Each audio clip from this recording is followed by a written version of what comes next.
So this is the BabyAngelGeronimo editions KHOODEELAAR television channel, created, researched, and edited by me, Muhammad Haque. KHOODEELAAR television channel part B, timed at 22:15 hours GMT, London, UK within quotation marks, Tuesday, 13th of December 2022. Only on the internet, not on satellite, not on terrestrial, and most certainly not on cable. This is the second part B of today's editions of the KHOODEELAAR television channel. Now, in the Times, Murdoch owned, there is a flash in there. Because of the instability of the screen, this image cannot be shown, but just accidentally maybe. That is the way that the paper can be shown, and it's the top one, which I shall read. William, that is Diana's elder son, was protected by lies, claims Harry in Netflix trailer. And it's a piece byline to Valentine Law. We have seen the internet edition, which is paywalled, so we couldn't access the full piece, which is detailed on pages 10 and 11. But the Times piece on page 1 says Buckingham Palace and Kensington Palace both declined to comment on this. And Meghan is quoted as saying in the Netflix part due this week, I wasn't being thrown to the wolves, I was being fed to the wolves. The rest of the 6-part series is due to be released by Netflix on Thursday morning, and will explore the Sussexes' decision to step away from their royal duties, not the royal duties, and settle in America. The latest trailer starts with Harry saying, I wonder what would have happened to us had we not got out when we did. Meghan adds, our security was being pulled. Everyone in the world knew where we were. The trailer goes on to show Harry filming a video diary of what he calls his freedom flight before breaking into a grin. The Duke also talks of institutional gaslighting, while a stack of newspapers is shown on the screen. Christopher Bowsey, a tech entrepreneur and long-standing champion of the Sussexes, also appears, saying people were actively recruited to disseminate disinformation. Well, disseminate disinformation against Harry and Meghan. That is what he's meaning. There is the picture on page 1 of the Times of the boy Jack Johnson, aged 10, who was among the 3 children who died after being pulled from a lake. A 6-year-old is in critical condition. So this boy tried to save the others, and in the process, this boy lost his life. Children dying in this way can be completely heartbreaking.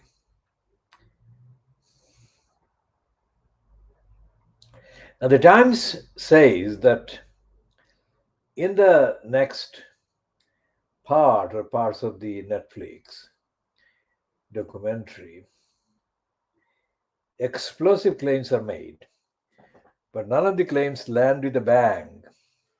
Now, why should the Times say that? Why should there be a bang? And then there is this main heading on page 10. Palace tries to avoid fight over Sussex series poison. Well, if it is being called a poison, then that is a fight. Former royal insiders have picked out inaccuracies, including Meghan's claim that she had been advised by the palace not to invite her niece Ashley Hale, with whom Meghan had a good relationship because her mother is Meghan's half sister Samantha Markle, with whom Meghan did not have a good relationship. It was entirely her decision which family members she wanted to invite to her own wedding.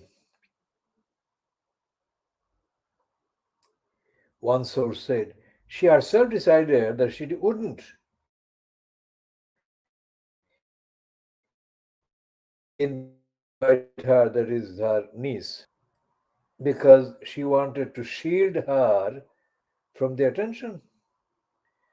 The source said it was untrue that the couple had not been supported by the palace. We worked day and night for them for years. It was utterly relentless. They know they were supported, etc., etc.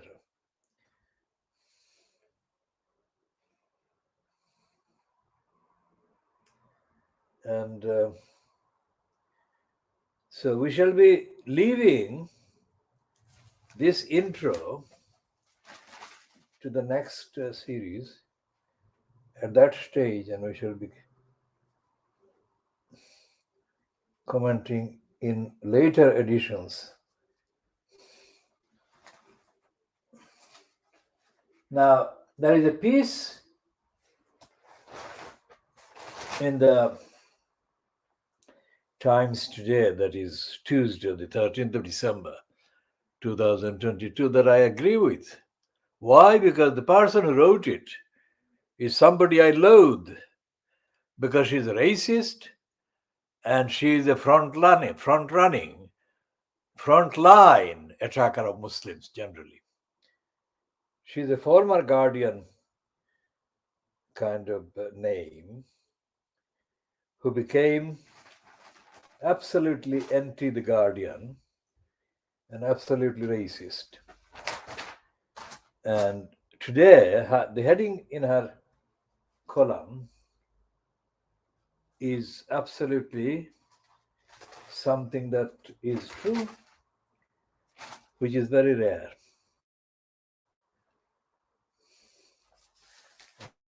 Trying to struggle with my injury to the hand that was caused by frostbite, according to the doctors.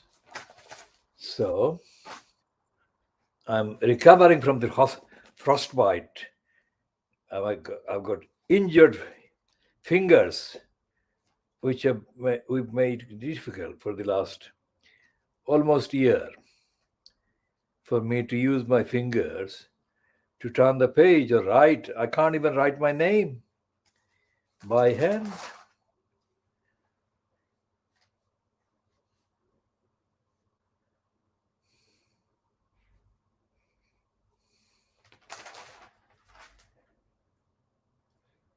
That is what has happened. So anyone noticing the black on the finger is looking at the injured finger.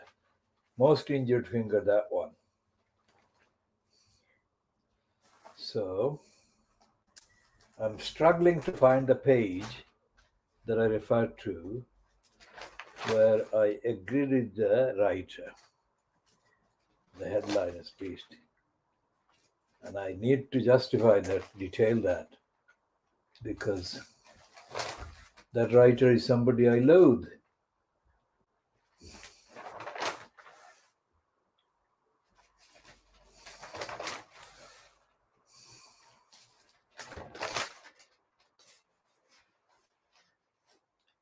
And also, This is the piece that I agree with the heading. Assisted dying is just another name for killing. That is the heading to Melanie Phillips. We are all terrified of a painful death, but the most vulnerable are at risk if euthanasia is legalized. Now, that is one of the things that fascists would do. And one of the things that the so called liberals are doing under the guise of liberalism. And this is something that is taking place, that is being promoted at every stage without examining the evidence. That is what we shall be talking about another time. But that's the point I wanted to make about Melanie Phillips. There's something that I agree with. And there is a word frostbite on the editorial as well. My frostbite injury is Operation Frostbite. That is a different kind of context, but the word is there. Just the day I mentioned frostbite injury, coincidentally.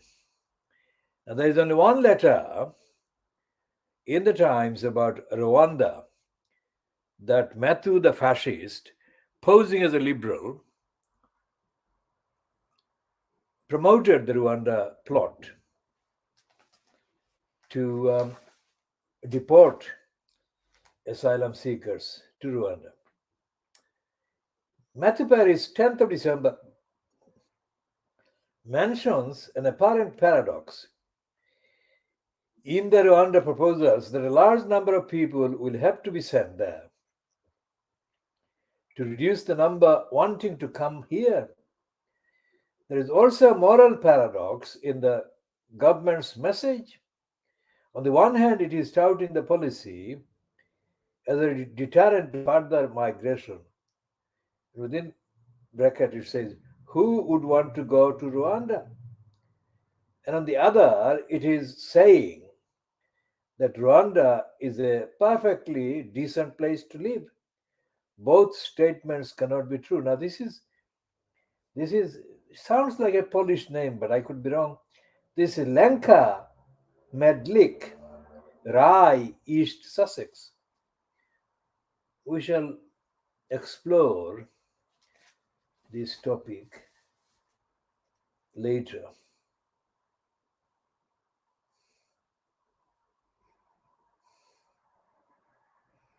And the Times is, of course, a racist, whites only newspaper. Birthdays today. Nobody gets old or gets even born in Asia or Africa. Only Europeans and whites get born and they age. How stupid of the Times. That is one of the dirtiest darts that the dirty digger has inflicted.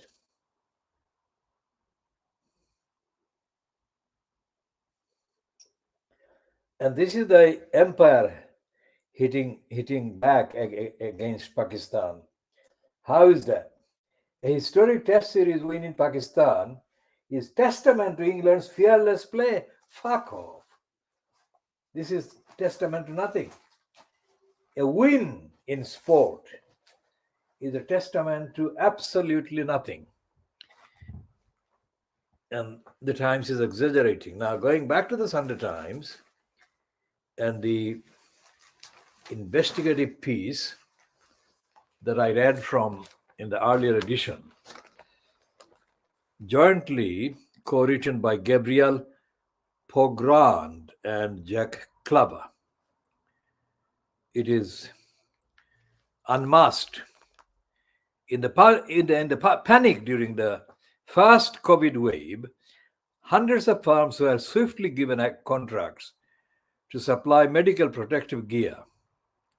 They were paid £7.4 billion, but much of the equipment ended up unused. These British-based firms got the biggest deals. This is the PPE rich list. And the worst one is, of course, Michelle Moon.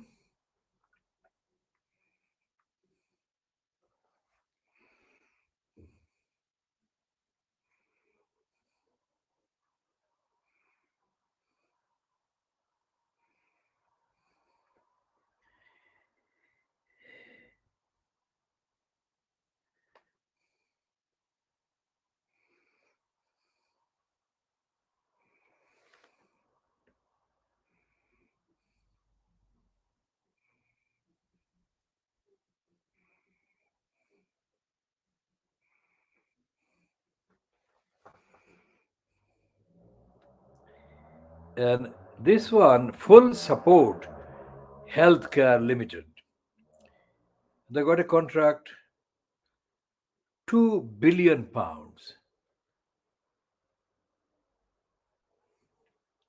Sarah Stout and her husband Richard Stout. I shall read that particular entry in full just to show the criminality inherent in the government and in the judiciary, in parliament. Most people will have never heard of full support, a small family owned business based in Wellingborough, a market town in Northamptonshire. Yet its owner, Sarah Stout, 49, a former nurse, and her husband, Richard, 52, are the recipients of easily the single biggest PPE contract of the pandemic. They received payments for protective equipment, including gloves, medical gowns, and masks valued at £2 billion. The year before the pandemic, the annual cost of running Trident, Britain's strategic nuclear deterrent, was 2.3 billion, according to House of Commons Library. The couple scrambled to order consignments of PPE after receiving a tip off about a deadly virus in China in late 2019. Then they waited. In March, as the first wave hit Britain, full support was directly awarded orders worth billions. But they did not need to be competed for or declared in the normal way because the company had an existing agreement with the government through which it already supplied NHS trusts. Since then, the married couple have lived a life of luxury. Now, listen to this.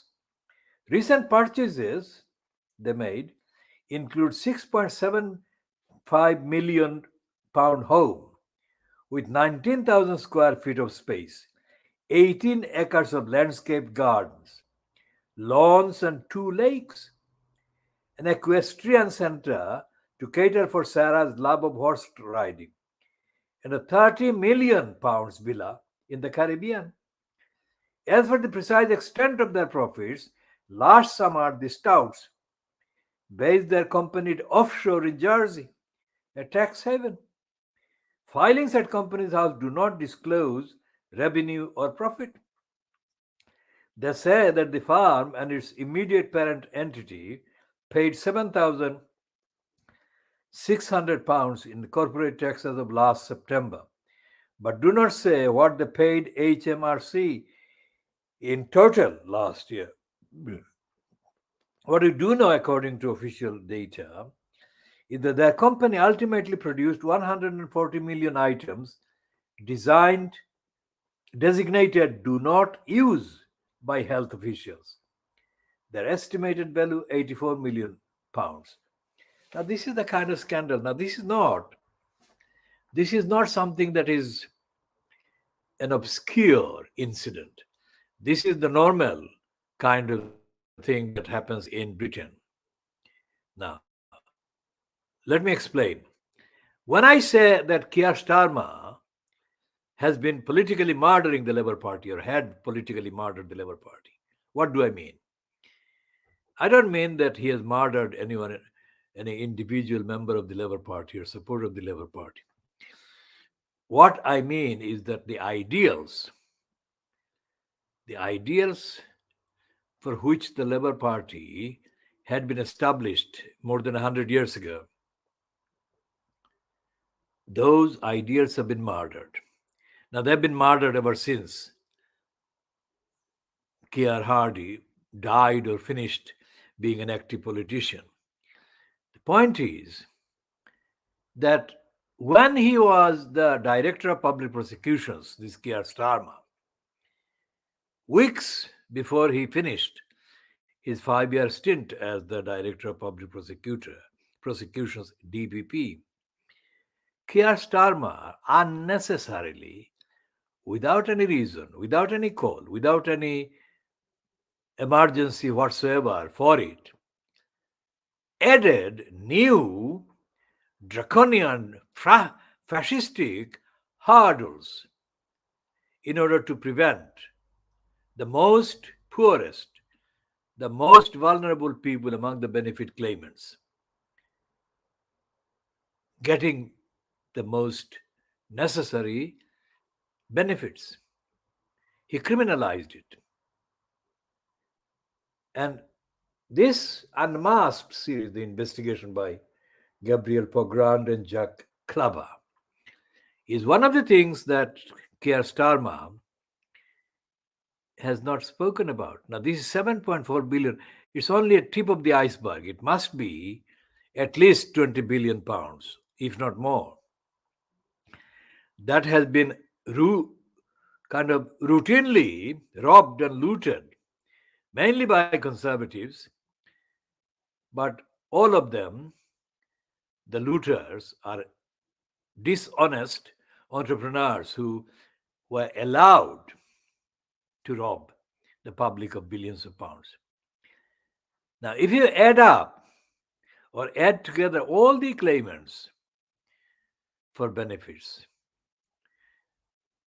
ranging from 50 pounds to 100 pounds or something, it would take 1,000 years to amount to billions. So, why did Keir Starmer introduce harsh criminalizing laws against the poorest while he has been silent about this kind of robbery? Where do you begin to condemn him? Poverty, hardship, as homelessness and lack of housing are intentionally, deliberately created by the UK state, especially by the local councils, especially by local councils. And all the Labour controlled local councils are as corrupt as the conservative controlled ones.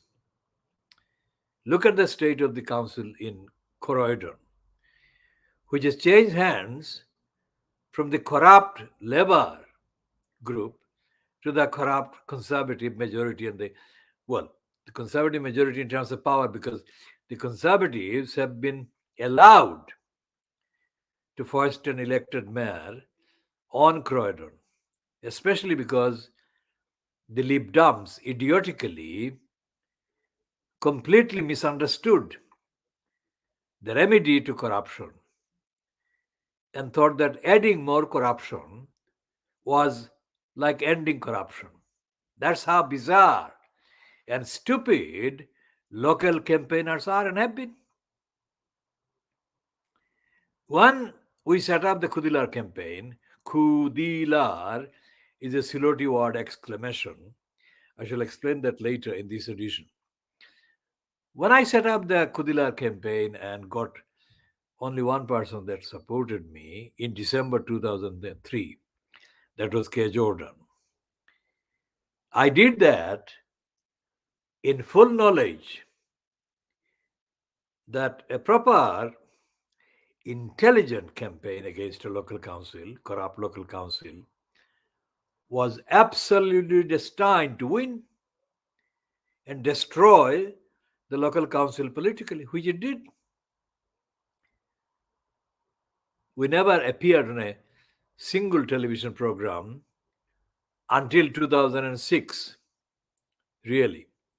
So we did the program campaign by me producing literally millions of words in writing and hundreds of leaflets.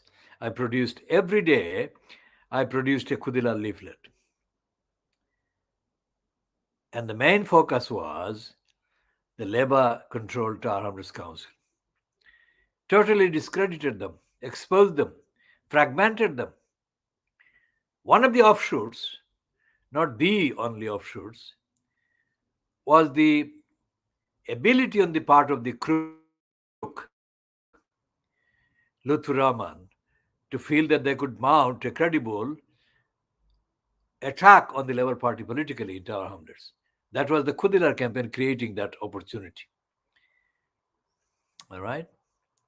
So we shall elaborate on that particular offshoot later. Not this edition, but in later editions. As for Shamima Begum, let's say again, a Yazidi sex slave speaking to an anti Muslim so called investigative reporter or journalist or whatever, making the claim anonymously that she witnessed Shamima Begum give a radical rousing speech asking people to go to commit suicide attacks,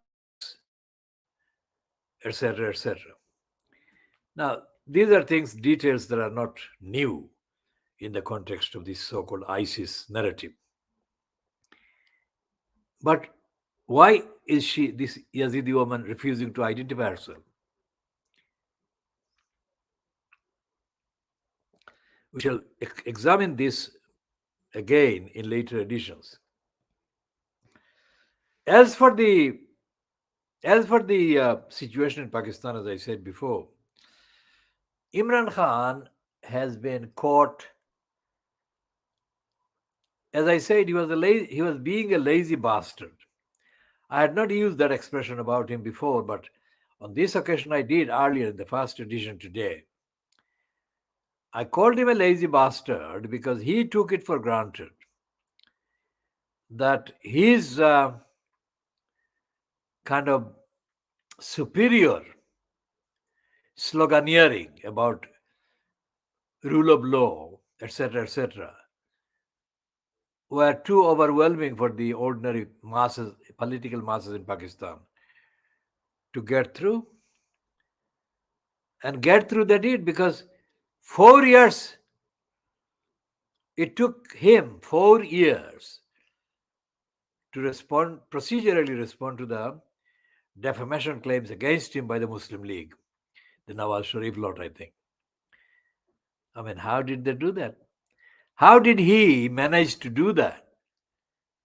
Imran Khan must have been a lazy bastard, taking for granted that nobody would notice his laziness.